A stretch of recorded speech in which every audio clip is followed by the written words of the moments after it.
Be warned, the king's power may isolate you. Gios will be taken from those lacking resolve, for those that do have the resolve. The power of the king will condemn you to solitude. Do you desire power? It will drive away those most precious to you. Yes, you heard that right. Lelouch, the goat, has returned, and I'll talk about that, but first, let's discuss how we got here. After losing twice to the nameless mercenaries and the Seven Stars, the Ironberg decided to collectively wipe out all the Japanese resistance groups. Not sure how they found the location of each of their bases, but whatever. The episode starts by showing us their attack on the respective bases, starting with the Eastern Dawn Brigade headquarters. It's there that we finally see Nara, the best girl in Roze of Recapture, taking out the Japanese nightmare frames. Man, she is so beautiful. Ow, what the hell was that for?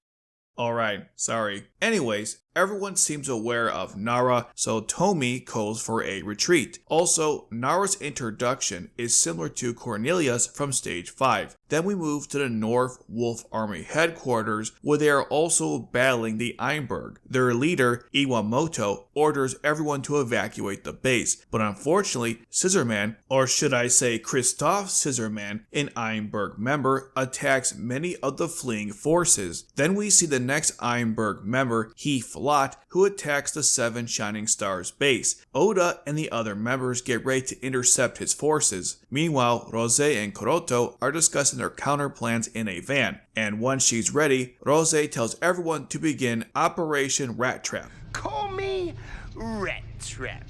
No, not that rat trap. So, this is your first day on the job or what? Shut up, Rat Trap. We'll have to wait later on to learn what happened, because now it's time for the intro. After the exciting intro, we go to the Black Knight's base in Japan, where two members Shiro and Kori are Skyping with the UFN. The UFN members discuss how two resistance groups have fallen, but then Shiro is quick to point out that the Seven Shining Stars led by Kuroto have repelled the enemy. The UFN member with amazing orange hair immediately counters by pointing out that they took out low-level Ironberg members and that the high-ranking members, as well as the majority of Neo-Britannia forces, remain intact. To be fair, this man is based as hell. We are then reminded of the two failed Black Knight operations to save the Hokkaido block, something I'm still angry about. Then they ask about the Setup Wall, the plot contrivance so the story can occur in the first place. The UFN member asks how their analysis is going, and what do they have to say after 4 years? Drum roll, please. We're still working on it. I don't know. How about this? Just shoot the towers since the Setup Wall only affects nightmare frames. God, this part is so dumb. Anyways, the man with orange hair points out that Norlon is crazy and is up to something greater than simply evading and taking control of the Hokkaido block. After all, he did kill the envoy dispatched for peace talks. The only positive thing I can say is at least Kaga came back out of retirement to help out. Yes, that actually happened. But that's a story for another time. Because now it's time for fan service. At the Samari Cafe, the series answers a question that many men of culture have been wondering since we learned that Roze is actually Sakya. How does Sakya keep her large melons concealed while acting as Roze? Answer: with the strongest, most magical chest binder in the world. Seriously, she's well endowed, my god. Anyways, we then pan to Neo-Britannian government office where the Ironberg members meet. Christoph discussed his and Nara's success in wiping out the resistant forces. He then pointed out that Heath didn't. Heath is then quick to defend his actions. This is where we learned what happened at the beginning of the episode. Apparently, he fell for Roze's trap, where he followed them into the warehouse single file, and then it blew up, destroying all of his forces.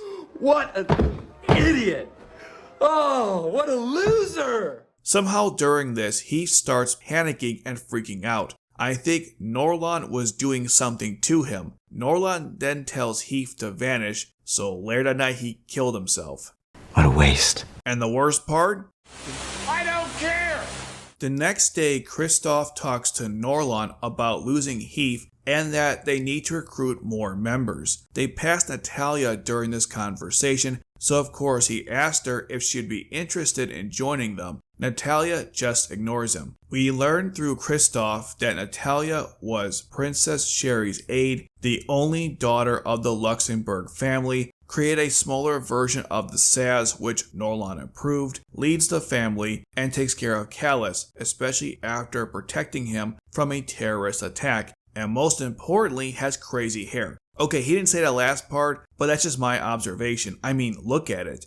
Anyways, later that night, the 7 Shining Stars celebrate their victory in their new hideout. They discuss how their new base will serve them well. Oda asked where Ash and Roze went, and Munamori said they took some time off. They immediately pan to Sakuya sleeping in her undies. Oh my.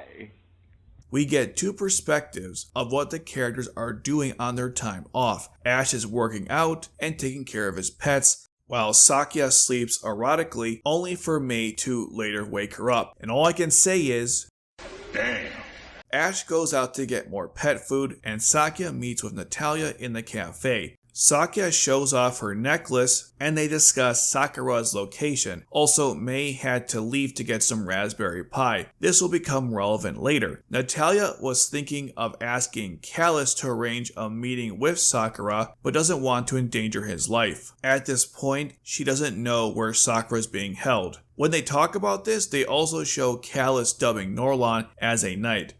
And I gotta say, he looked kinda silly with that outfit on. Then Natalia asks Sakuya how she's doing in general, and this leads to Sakuya thinking about her Geass power and the man who gave it to her, Lelouch. At this point, we don't know that it's Lelouch, so it's more of a tease. Natalia then forces Sakuya to work at the cafe as a fellow maid. She then leaves her because duty calls. Ash is then shown returning from the store with the pet food, and we see that just like in the original anime, despite the fact that a Saz-like area exists, racist Britannians won't acknowledge it. But Ash takes them out with ease while protecting Mei. Mei then returns to the cafe with Ash, and she said he saved her from weirdos. That's not how I would describe them. Anyways, Sakuya freaks out seeing Ash without her disguise. He immediately blushes when seeing her. Natalia returns to the garment building to meet with Callus, who looks like Cannon and Schneisel had a child. He's so adorable. I hope nothing bad happens to him. Back at the cafe, Sakuya explained to Mei, who is Ash, and she immediately apologized for bringing him here. Sakuya then approaches Ash, who then asks her name. Mei says it's Raspberry. Roll credits.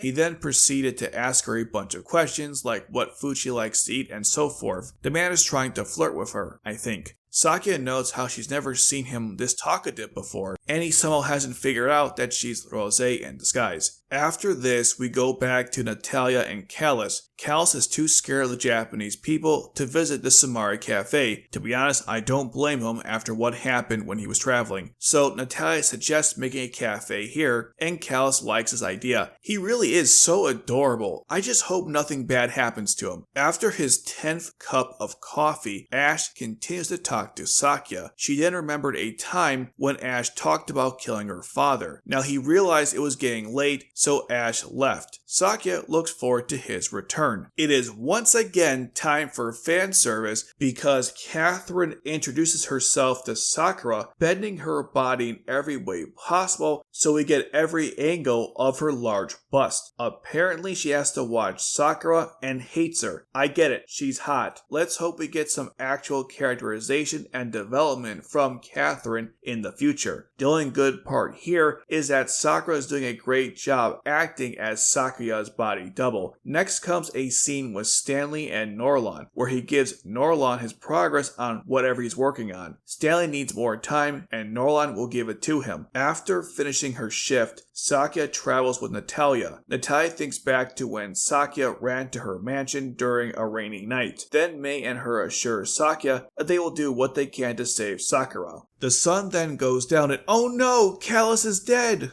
Oh no! What happened?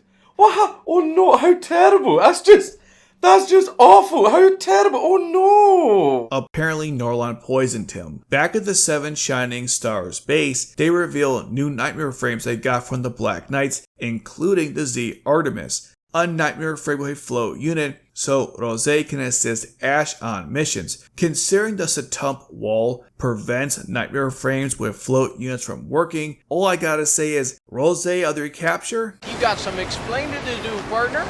Back at the van, Ash revealed that he fell in love with someone, then Roze realized he was talking about her. In light of Callus's death, the news reports that Sakura, acting as Sakya, is to become the 100th Empress of Neo-Britannia. This news naturally upsets Natalia, the 7 Shining Stars, and of course, Sakuya herself. Sakya then thinks about when she got her Giyas, and this is the moment you've been waiting for, because we see a flashback where Lelouch gave her the Giyas power, echoing the same sentiment that Situ told him many years ago. Sakya realized he was right because the power is isolating her, and then the episode ends. And what a way to end it. People figured that Lelouch would be involved in the story, and now we have some information about it. Hope you enjoyed the recap. Don't forget to like and subscribe, and let me know your thoughts on the 3rd episode of Roze of Recapture. Until then, check out my reactions to the 3rd episode, which you can watch right here.